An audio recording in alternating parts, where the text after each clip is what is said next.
à la fois annoncé une acquisition à Los Angeles et une ouverture à Paris. Et on pense que de faire des ouvertures d'agences, il faut les faire sur un concept bien particulier. Et le concept de The Annex, qui est une agence culture et entertainment at the core, est un concept qui a prouvé son succès aux États-Unis.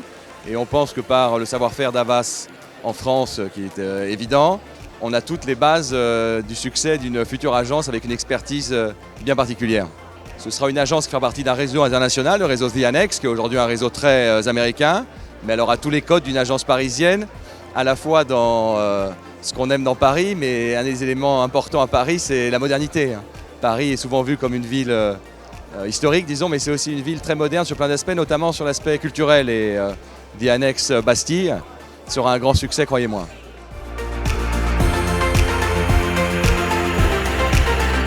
Et je crois qu'il y a deux trends majeurs à Cannes cette année.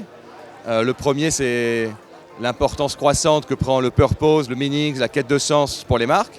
D'ailleurs, les études d'Havas montrent que les marques qui font du sens, qui s'engagent, surperforment leur pairs d'un point de vue business.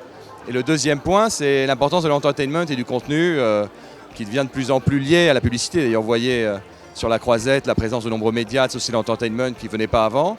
Et je pense que Havas, avec son positionnement de Make Brands Meaningful et son appartenance au groupe Vivendi, qui est un leader mondial de l'entertainment, est exactement dans le right spot. On pense, suite à l'acquisition d'Editis, qui est un des leaders francophones de l'édition, que l'édition est au cœur de la stratégie de Vivendi qui repose sur la création de propriétés intellectuelles.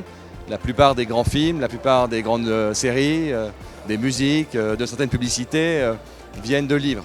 Et les auteurs ont la capacité hors norme d'inventer des histoires qui deviennent des propriétés intellectuelles, des IP en anglais. Et donc pour nous, c'est un pilier stratégique fort et une pierre centrale pour la stratégie du groupe Vivendi.